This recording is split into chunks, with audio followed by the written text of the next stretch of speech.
Here we go. This is the companion video to the Crypt of the Wizard, yeah, podcast video, whatever you want to call it.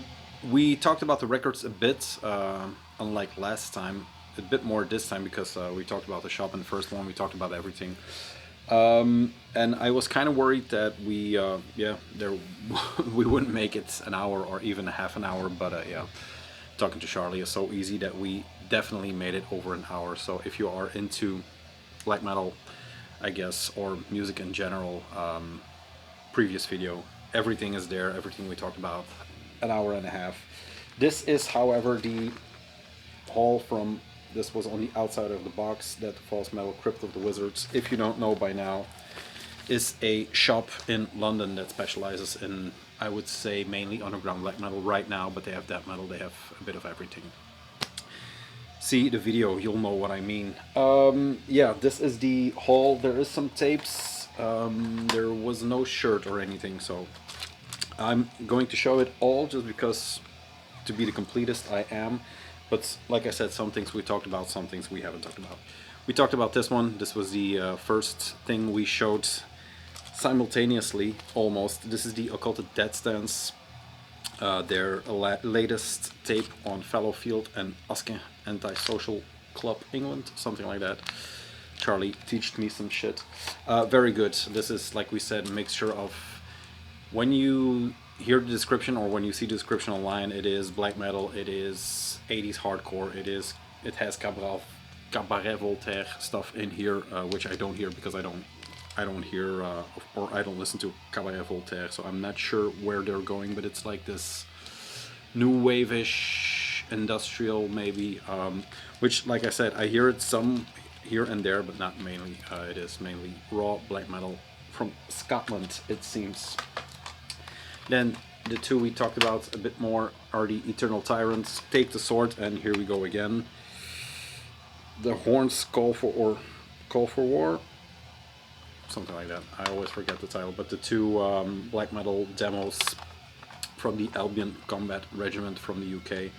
First one was Dungeon Synth. These are Moonblood, yeah, Teutonic German, and it goes into BBH territory a bit here and there. So yeah, very good material. There is some skinhead-ish influences in there, not in music, but like Charlie said, the dogs barking. It is very city-esque, London, England.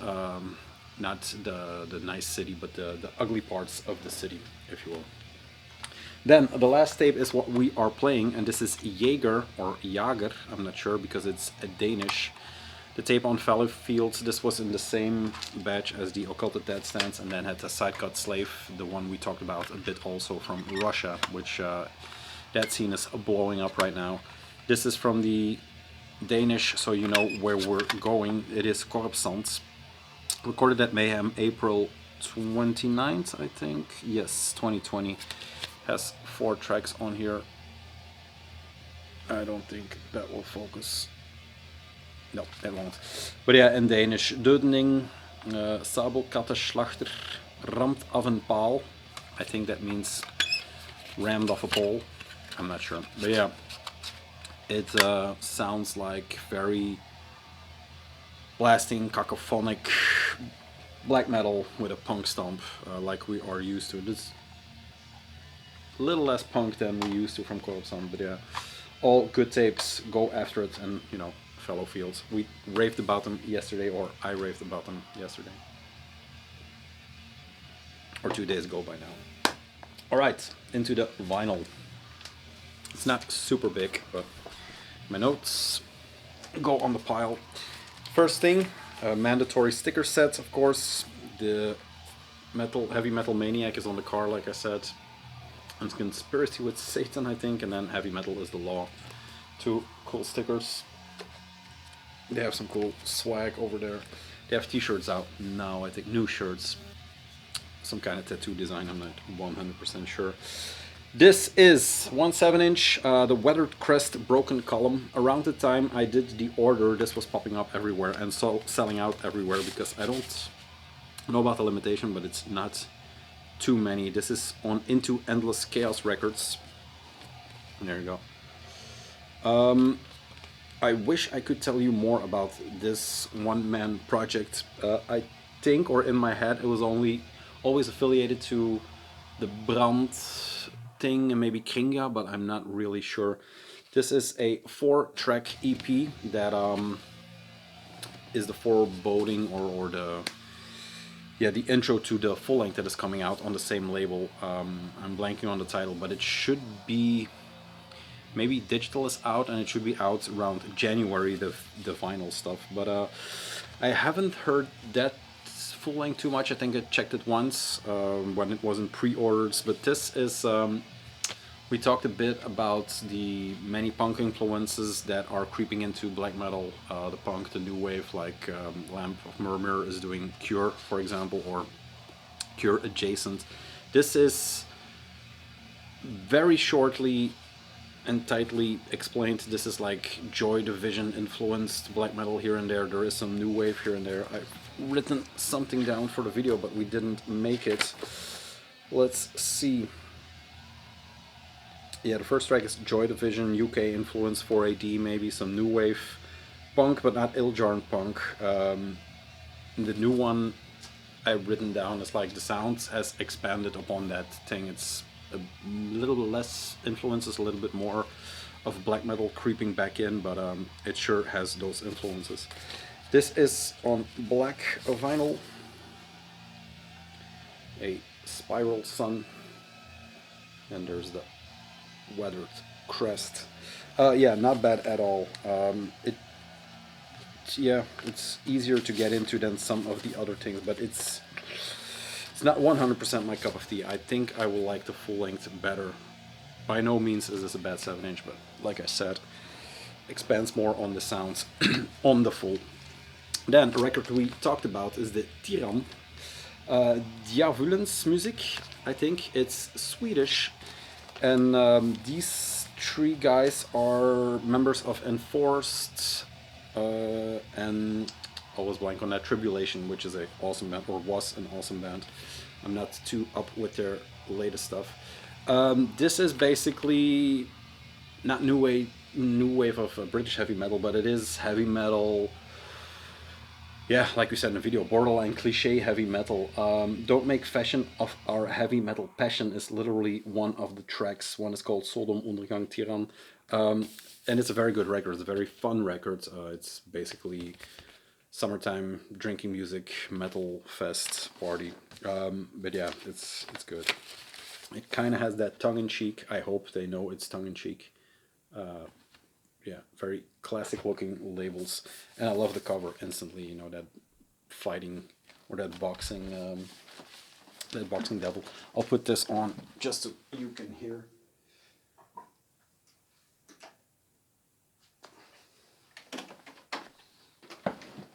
I hope that's not too loud. But here we go. A three-piece out of Sweden, like I said, Enforcer and Tribulation. Young guys. I thought they would be a bit older. I'm not sure who was in what band or is still in a band, but yeah. There you go. Lyrics mostly in Swedish, but here and there is some English shouted throughout, like don't make fashion, you know. But yeah, it has all the cliches in here, and that's what makes it so fun to listen to.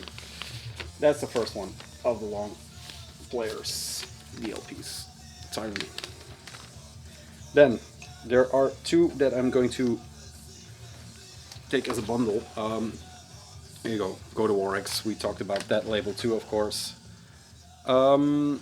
These are the Wagner Ödegard. I can't read it because it's in Swedish, but it's Oi, I think, something like that, and then Gloomt I Griffi, something like that. Both on Goatowarex, I grabbed them up because my respect and admiration for the Wagner Ödegard, Vulcanas, Tomhead, Carmilla Pacta, all those projects are near and dear to my heart. I kind of like them all. Preference goes to Vulcanas still, because that is for me, the more, although I should think about stuff like that, or see what I say, because Wagner Ödegard also is it's all very good. let's keep it at that. This is the more ambient, to keep it simple, project or the output of the Wagner Odegaard moniker. Demos maybe, I'm not sure. It's a 2-track a piece, and they are, one is more, I think the house, let's do this first. The one with the house, to keep it easy, is a harpsichord ambient-ish track that yeah, that just keeps going. It's kind of a long track. Yeah, songs are not on here. No, there are no song lengths on here, but it has yeah, long songs on here, like 20-minute marker, stuff like that. And like I said, it is not my favorite work by him, but in the grand scheme of things, it kind of fits. It is, you have Wagner, Kernel Apakt, which is more of a post-punk influence, and then a bit lower you have the ambient, not lower, but you know what I mean, you have the ambient stuff.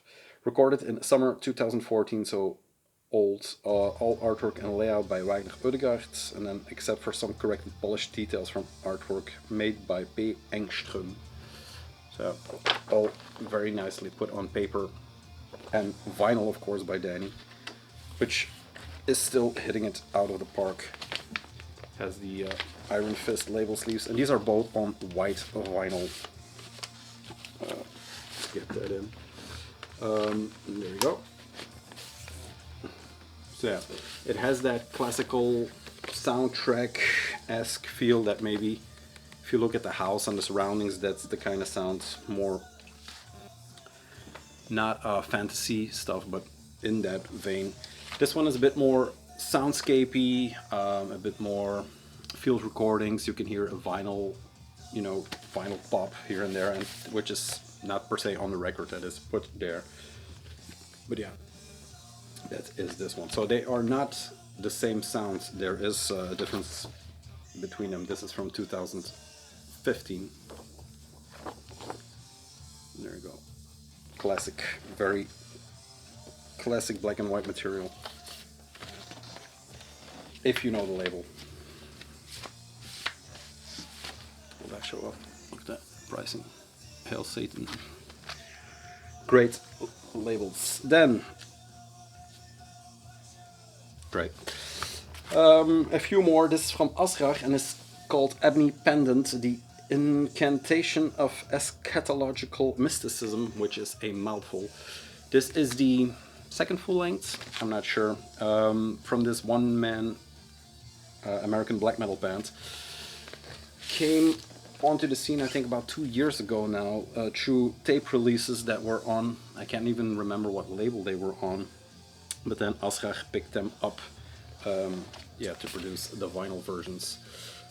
He is, I would say, over the entire line, loved by most. I don't see, because there's always shit talking on every project that comes out, it seems lately. And I'm not a shit talker, but you know, I have my faults too here and there.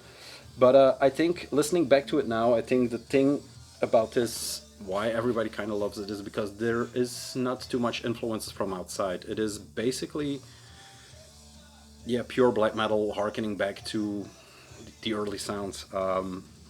If that is your thing, it is my thing. That's a very good thing. So yeah, I think that's why he is, I wouldn't say adored, but you know, his stuff pops up everywhere. Very good looking cover, very good looking, good sounding art, and like I said, very young guy. I talked to him a bit, I think, here and there on the Instagram stuff, but not too much.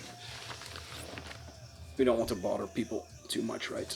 Nice center labels, and it's, I thought it was weird seeing this pop up on Asghar, but yeah, there you go. Convenient for me, so I don't have to get it into this in the States, but in the UK. Yeah, check it out if you're into black metal. Ebony Pendants. Then another one that is pure black metal, and this this is the first one I have from this label. It's called Kirus with, here we go, Ikusin Tulen finish. This is basically a one-man finish black metal project that is still in the demo phase, but just like, for example, Forbidden Temple, they have a bunch of demos. I'm not even sure if they are in full-length territory, but I think there are 5 or 6 demos. This is a compilation of a bunch of them. We'll discover maybe which ones, but I didn't see it on here anyway. Image-wise, I like it very much. He takes very good pictures. I'll show you the poster that comes with it. It looks insane. This is on Poisonous Sorcery. Yes, I am correct. 2020.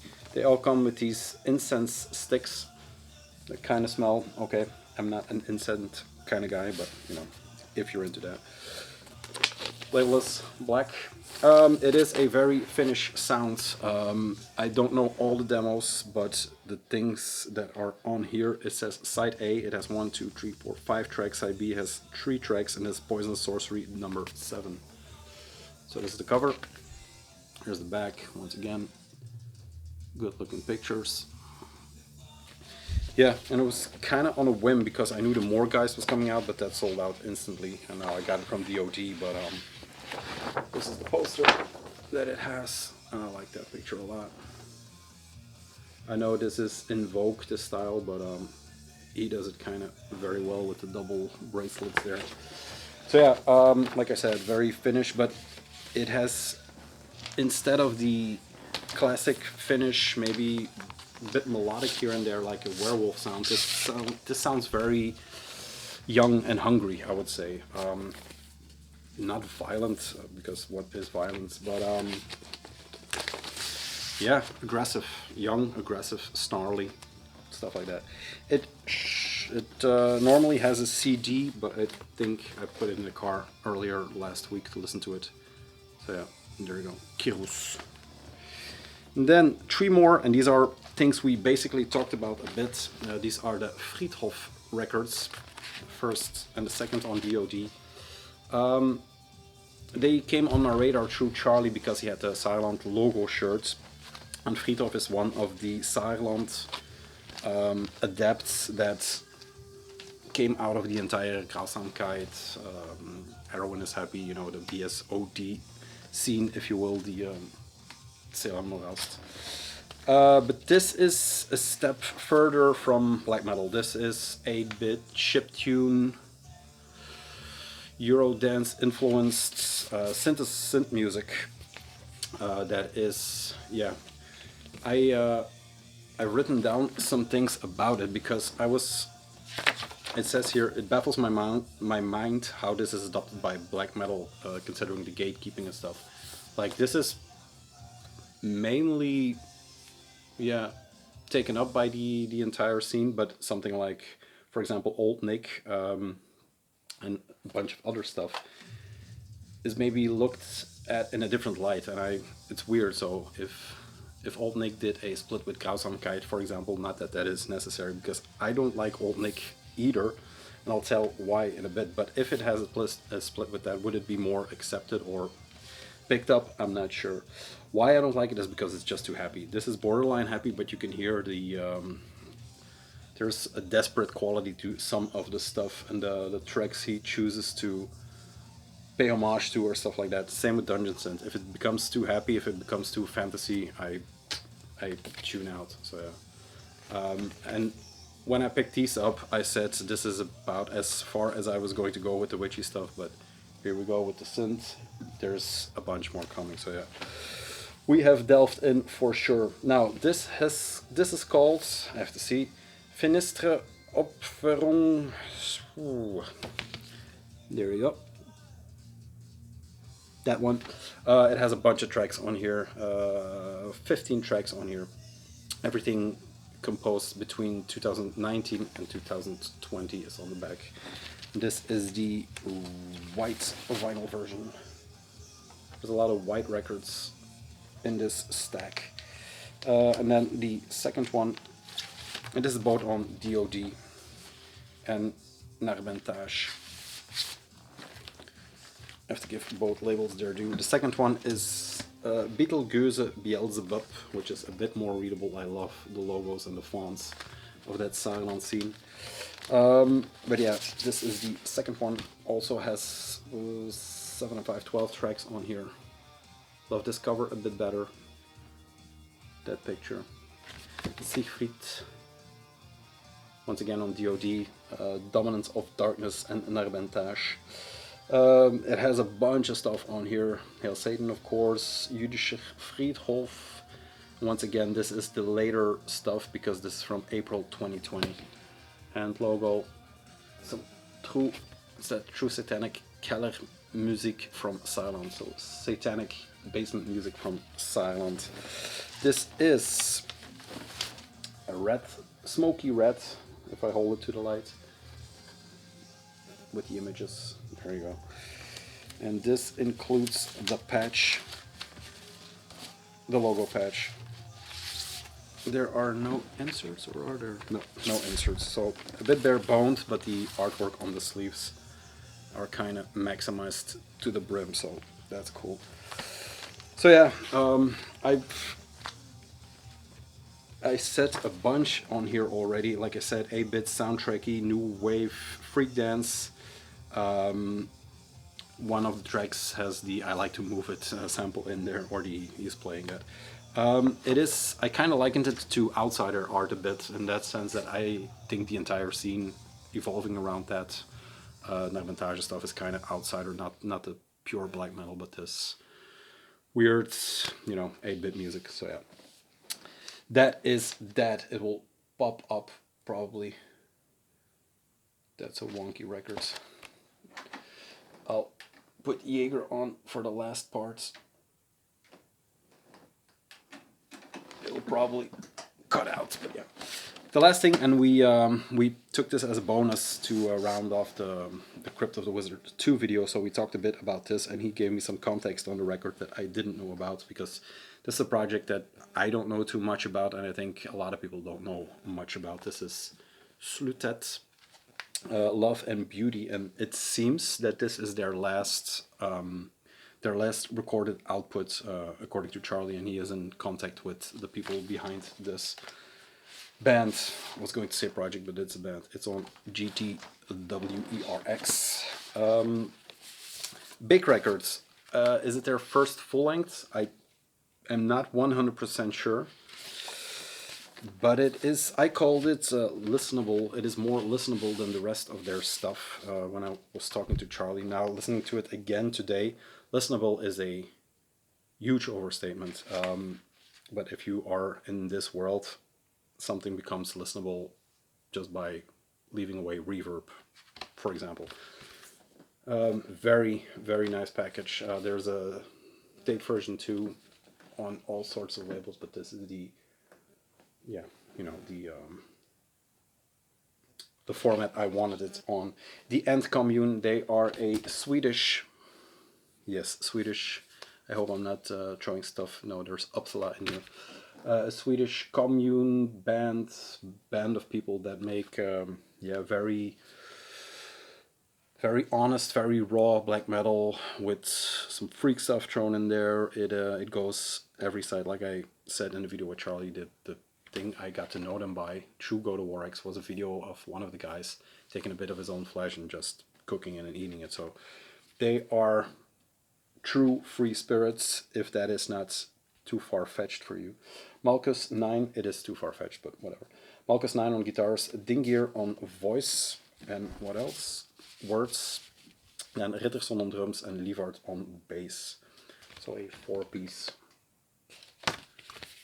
But yeah, it is kind of a shame that they are done. On the other hand, without putting it into words, I kind of felt it when I listened to this record, which is weird, but yeah.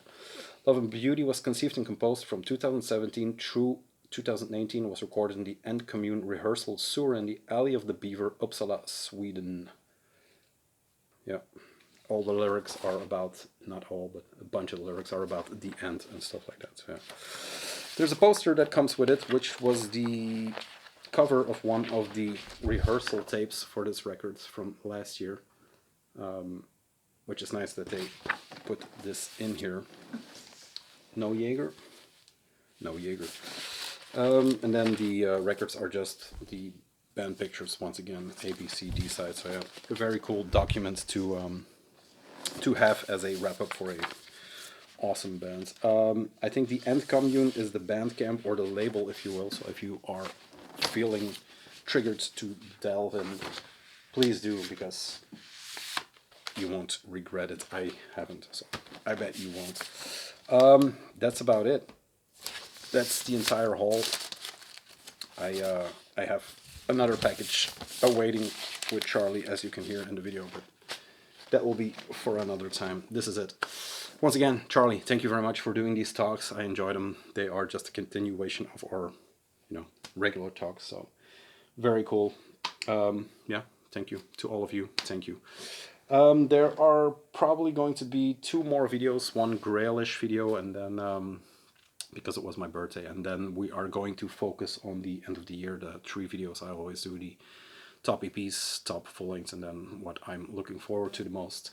And that's going to be about it for this year, because, one can't keep talking about this shit forever. But yeah, 26 minutes, that's perfect. I'll see you very soon. Thank you for watching, thank you for the support, and see you soon. Bye.